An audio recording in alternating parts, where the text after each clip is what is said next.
support, etc. Mais si tu vas t'engager dans le ministère, eh bien, le Dieu qui t'a appelé te soutiendra.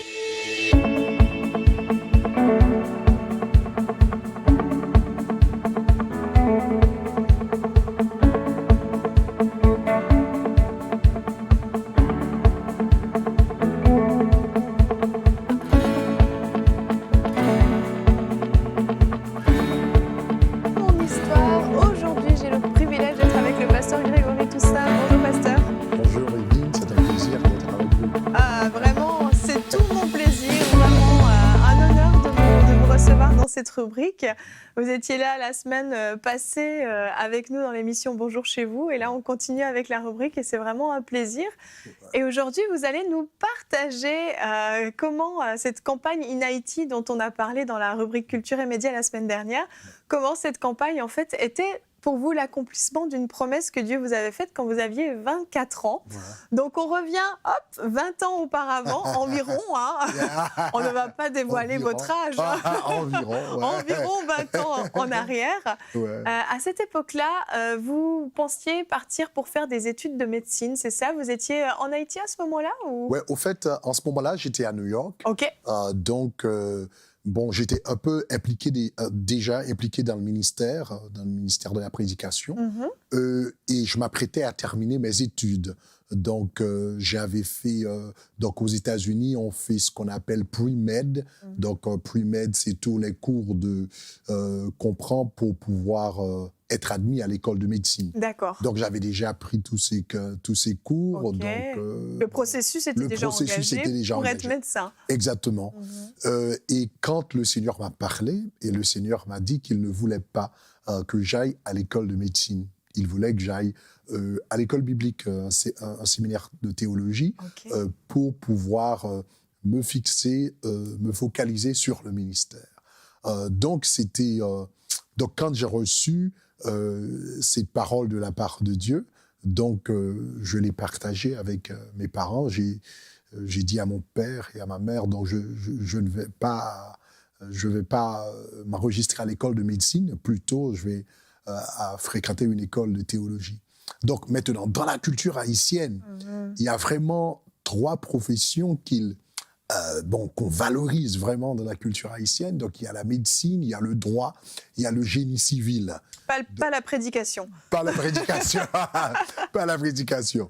Donc, un Haïtien doit dire, oh, mon fils est médecin, mon fils est avocat, mon fils est ingénieur civil, donc c'est un peu ça. Donc, quand j'ai dit à mes parents que j'allais plutôt me focaliser dans la prédication, vraiment là, donc ils étaient déçus. Ils étaient très, très déçus. Et mon père m'a dit, écoutez, donc si tu allais être médecin, tu allais recevoir tout mon soutien, mon support, etc. Mais si tu vas t'engager dans le ministère, eh bien, le Dieu qui t'a appelé te soutiendra. Wow. Parce que nous allons pas te soutenir. Ah ouais, c'est dur ça. Ouais. Donc, c'était dur pour moi.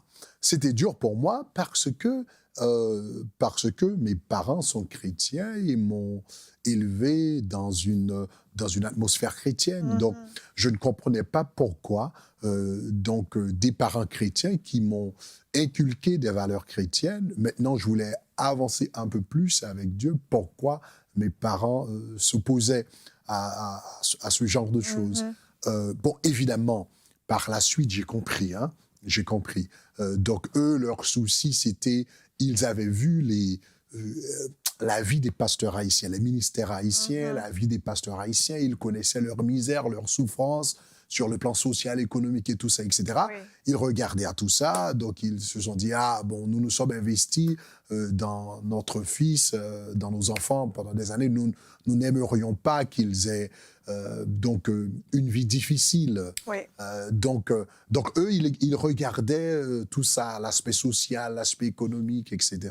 Donc ils ont dit, vous pouvez faire le ministère un peu à temps partiel, tu peux avoir une profession, donc tu travailles en tant que professionnel, à temps partiel, tu fais quelque chose d'autre, mais tu ne vas pas t'engager à plein temps dans le ministère. C'est ça. Donc pour eux, c'était difficile. Mais à ce moment-là, moi, je ne pouvais pas vraiment comprendre cet aspect-là, parce que j'étais jeune, je voulais m'engager dans le ministère. Et j'avais vraiment interprété l'épisode comme une forme de rejet. Okay. Donc pour moi, c'était, je me sentais un peu que j'étais pas valorisé, mon appel, ce que je voulais faire dans la vie, tout ça, c'était pas valorisé. Donc j'ai interprété la chose en réalité comme du rejet. En tout cas, je l'avais ressenti comme du rejet. Oui. Et à ce moment-là, donc, je me rappelle que j'étais à l'université, je suis entré dans une salle de musique et j'ai commencé à prier. Et quand j'ai entendu, c'est comme si j'ai entendu une voix qui m'a dit « Va et lis Ésaïe 49 ». OK. Vous saviez ce que c'était, Ésaïe 49 ? Non, je ne savais pas. Okay. Je ne savais pas. Donc, quand j'ai commencé à lire, j'étais là, j'ai commencé à fondre en larmes, vraiment. Wow. Donc, parce que les paroles étaient au fait tellement personnelles. Pour moi, évidemment, c'est une promesse adressée à Israël, mais à ce moment-là, je ne pensais pas à Israël. C'était écrit je me voyais. Ouais, c'était pour moi, c'est comme un rima pour moi. Donc, la parole, Ésaïe 49, verset 1er, il dit « Il écoutez, peuple lointain, soyez attentifs, l'Éternel m'a appelé dès ma naissance et il m'a nommé dès ma sortie des entrailles maternelles. » Le Seigneur m'a rappelé en ce moment-là qu'il avait un appel sur ma vie dès ma naissance. Donc, j'étais obligé donc de répondre à cet appel. Donc, il m'avait appelé dès ma naissance. Au verset 2, il a dit « Il a rendu ma bouche semblable à un glaive tranchant. » Donc, et encore, cette parole m'avait frappé, parce que le Seigneur m'a dit à ce moment-là, j'étais déjà impliqué dans le ministère de la prédication. Il m'a dit, c'est pas juste par accident que tu as un certain niveau de succès dans le ministère de la prédication, c'est parce que tu as un appel et j'ai préparé tes lèvres pour la prédication. Et verset 7, c'était peut-être le verset qui m'avait le plus frappé, le plus. « Ainsi parle l'Éternel, le Rédempteur, le Saint d'Israël. » Donc, à celui qu'on méprise, parce que j'avais interprété la chose comme du mépris, à celui qu'on méprise, qui est en horreur au peuple, à l'esclave des puissants, des rois le verront et se lèveront.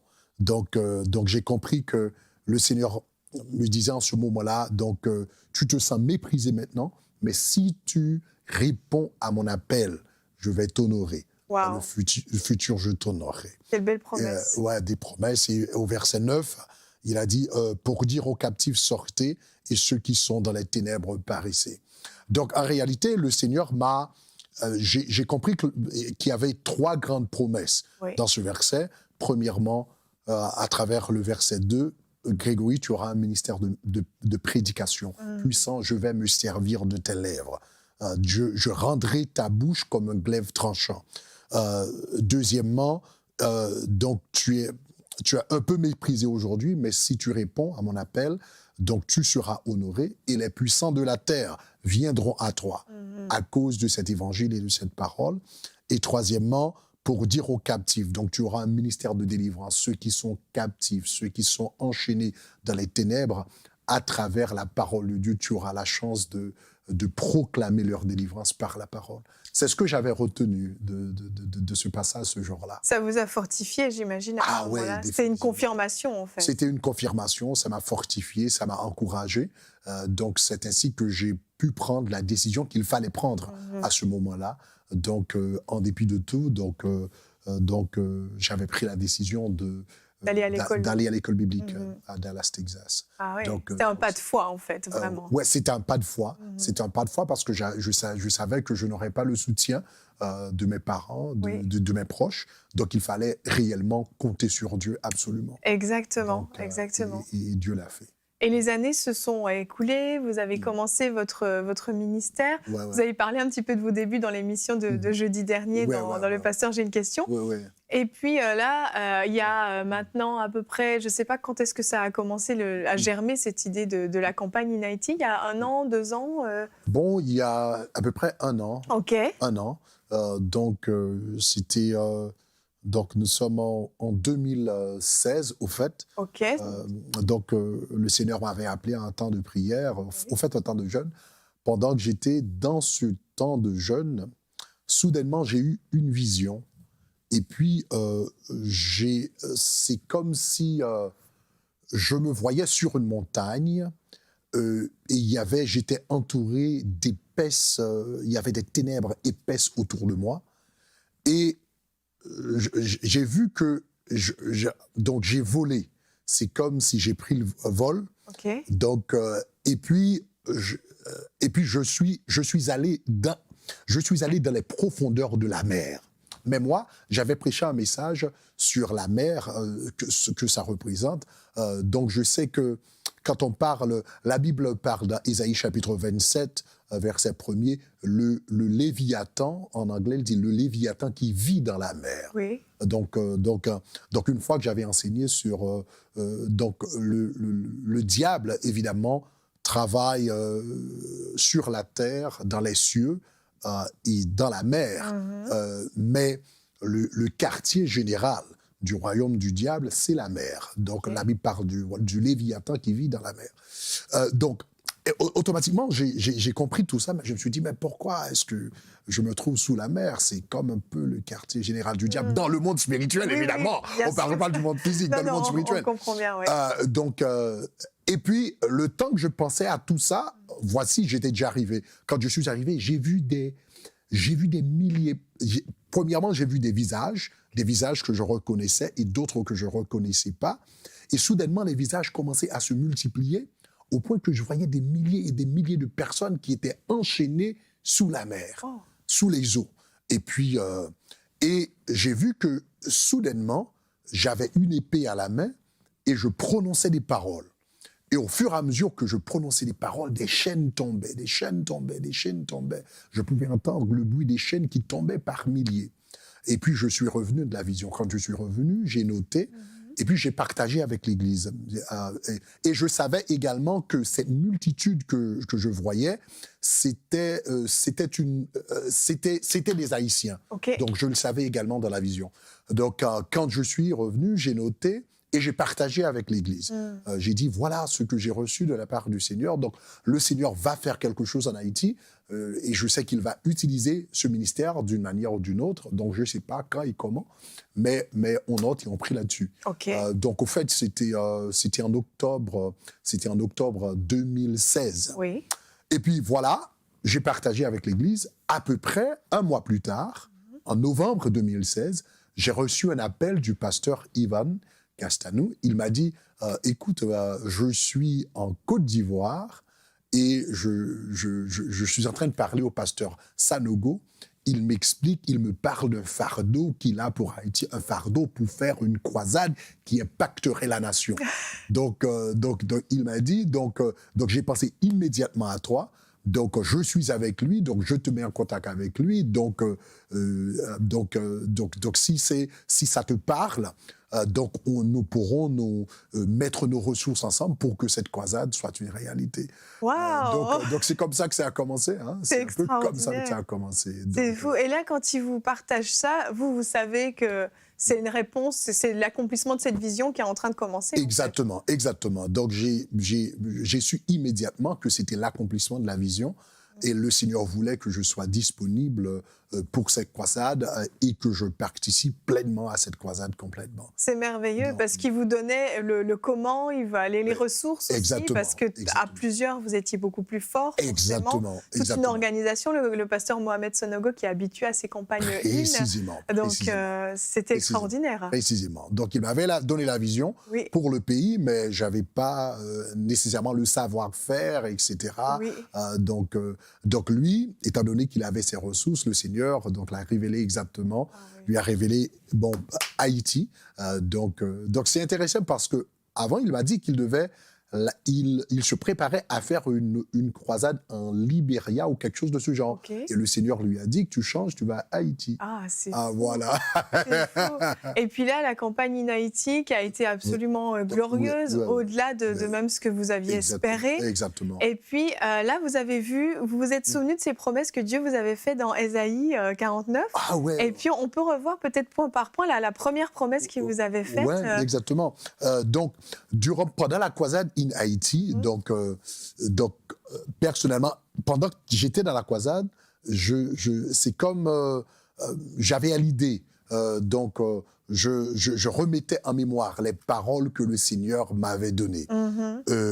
Donc, pendant que j'étais devant la foule et que je prêchais, premièrement, je me suis souvenu de Ésaïe 49, verset 2, là où il a dit, il est dit, il a rendu ma bouche semblable à un glaive tranchant. Et le Seigneur m'avait dit qu'il me donnerait un ministère puissant, de prédication puissant, si je consentais d'obéir à sa parole, d'obéir et de prendre la direction du ministère. Donc, tu auras un ministère de prédication puissant. C'est ce que le Seigneur m'avait donné. Donc, pendant que j'étais là, devant la foule, donc il y avait plus de 50 000 personnes, sans compter des milliers de personnes, des dizaines de milliers de personnes qui étaient à l'extérieur. Oui. Soudainement, je me suis souvenu de cette parole. Wow. Donc, je rendrai ta bouche semblable à un glaive. Exactement. Et on peut voir un petit extrait vidéo de cette foule devant laquelle vous vous tenez. On va regarder tout de suite. Non passer ça avec yo, nous sommes d'accord ça sous recevoir quel que soit côté. Moi je dis gloire.